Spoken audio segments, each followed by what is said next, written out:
Anong mensahe ang kailangan marinig ng mga Sagittarius mula December 22 to 28, 2024? Pwedeng nangyayari na to o mangyayari pa lang. Kung hindi man para sa inyo itong magiging reading, di baka para sa someone na malapit sa inyo o sa someone na kakilala nyo mismo. Baka may lumbas na gender mamaya, gawin nyo na lang energy, masculine at feminine energy. Pwede rin naman na huwag nyo na pansinin ang gender. Hindi ko masasabi kung anong magiging reading, kung positive ba o negative. Depende sa kung anong mapipikat pong energy. Walang masama kung papanoorin ang sun, moon at rising sign kasi baka alin man sa mga yon ay mag-resonate na sa sitwasyon nyo. So, meron tayo ditong ano ba to? Magician, Eight of Cups, the Fool at Eight of Wands.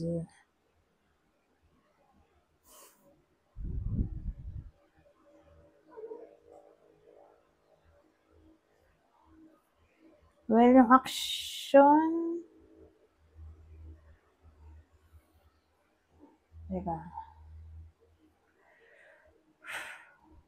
action na gagawin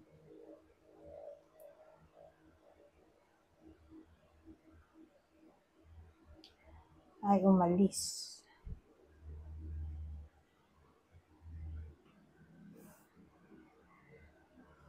At magkaroon ng new beginning.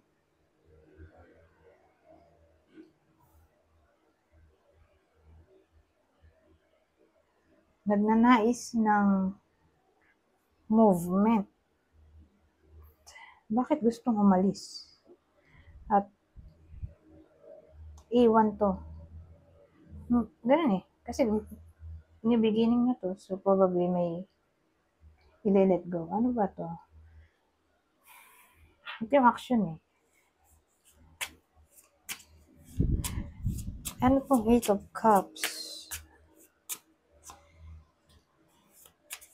Two of Pentacles. Queen of Kings. Queen of Swords. Temperance.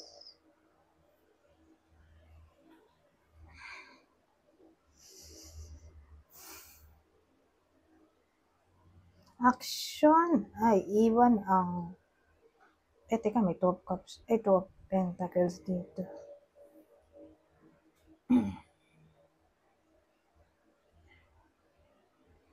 So at first, ibabalance niya ang pros and cons. Okay? Ng magiging action niya. Kaya lang,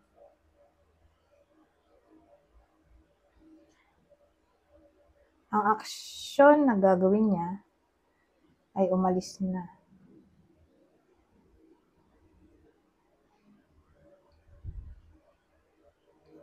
Sa sitwasyon at magkaroon na ng new beginning, mag-move on. Dito yung magkaroon ng new beginning at mag-move on kasi movement naman to. Iwan na tong ex-girlfriend.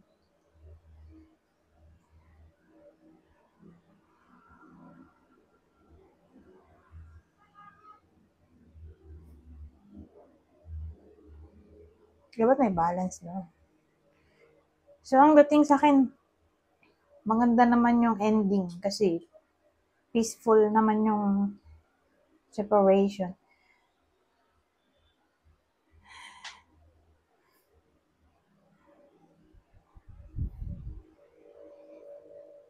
Siguro may bumabalik na ex-girlfriend. Ngayon, o ex-wife. Dun sa lalaki. So, pwede itong feminine at masculine energy. So, gawin nyo na lang ganun, yung gender. Masculine, feminine energy. Kung di man literal na tao. Hiwalay na sila eh. Ngayon, parang gusto pang mag-try again ng ex-wife o ex-girlfriend. Pero, buo na yung desisyon ng lalaki na wag nang ituloy yung nasira nilang connection. Sasabihin naman niya in a nice way, kaya may balance at temperance dito. So, yung separation nila ay napag-usapan ng mabuti. Walang sama ng loob. Kasi, napaliwanag ng maayos kung bakit ayaw na ipagpatuloy ng lalaki yung connection at tatanggapin ng babae yung kanyang pagkatalo o loss. Gusto nang mag-move on ng lalaki.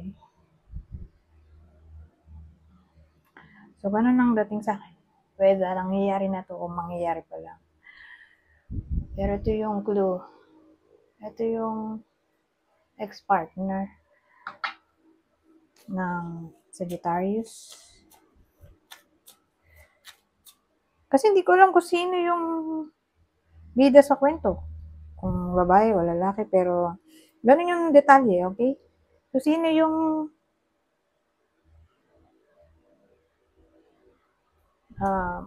ex-partner na nga lang. Pwede kayo yung ex-partner na magbabalik.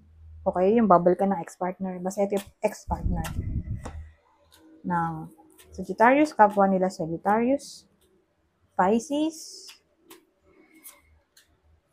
o Capricorn. Ngayon, ano tayo dito? Ano pang masasabi nito?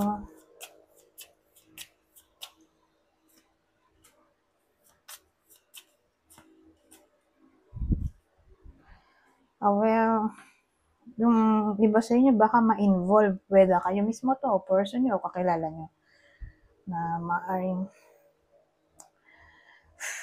maging daredevil in a way na alam nilang mapapahamak sila pero gusto pa rin nila eh. Kaya daredevil. So, sa madaling salita, may someone na may involve sa anything na unconventional relationship. So, dyan papasok yung cheating, third-party situationship, friends with benefits situation. Kasi lack of commitment. Anyways.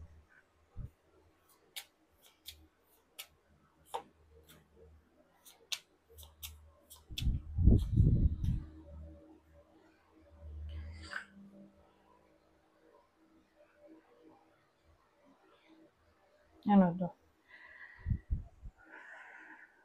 So, sa case na to, may someone na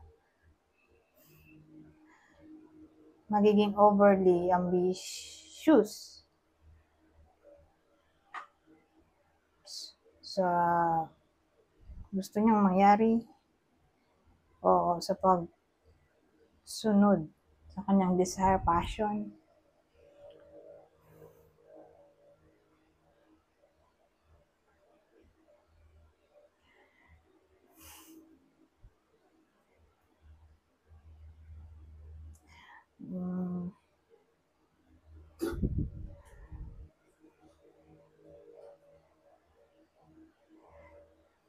Ano pa ba dito?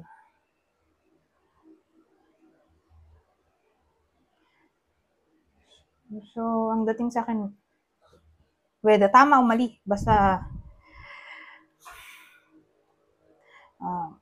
susundin ng iba sa inyo yung kanilang desire o emotion. Mangingibabaw yung sudden feeling, sudden thought, o pagiging impulsive.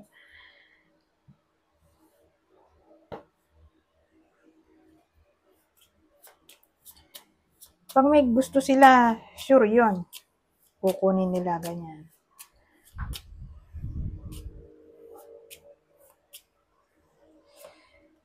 May pagka-go-getter, ganun. Kailang baliktad.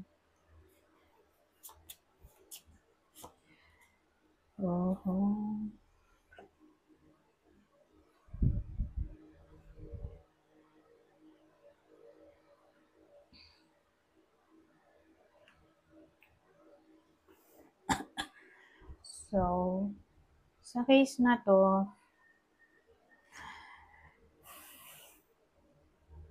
asahan natin na hindi madali ang week na to para sa iba sa inyo dahil puno ng challenges. Marami silang kakaharapin na challenges.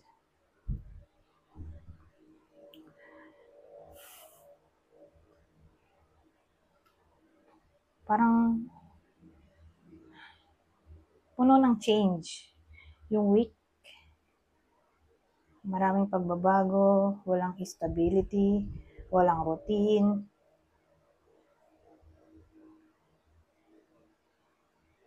Ganun. Anyways, ito pa tayo.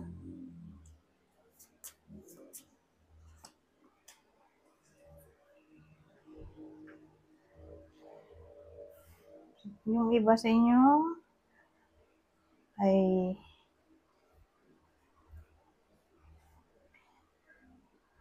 nagwi-wish. Maraming pwedeng case. Ang wish nila ay maghiganti. Dalawa yung naisip ko. Wish ay tatlo pala. Wish na makaganti, wish na maging strong, at wish na magawa nilang posible ang imposible. So again, marami silang pinafantasize dito o wini-wish, dine-daydream. So alin man dyan sa tatlong yan ang pwedeng mangyari.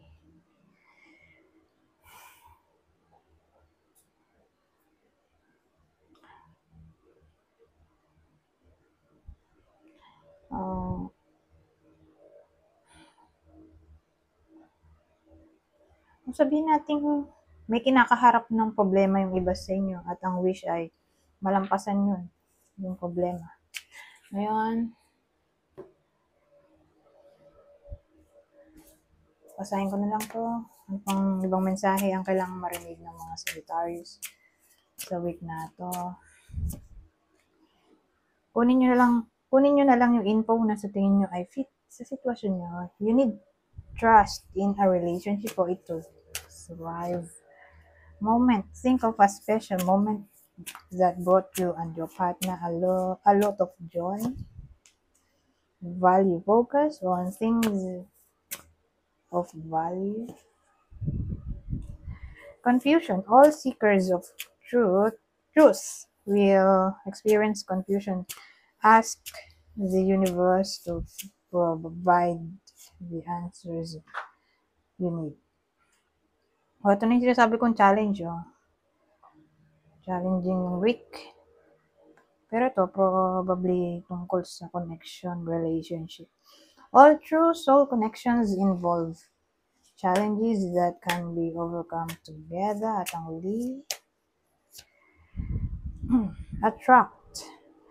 The appeal of soul pairing goes beyond superficiality. Anyways, hanggang dito na lang. Goodbye. For now.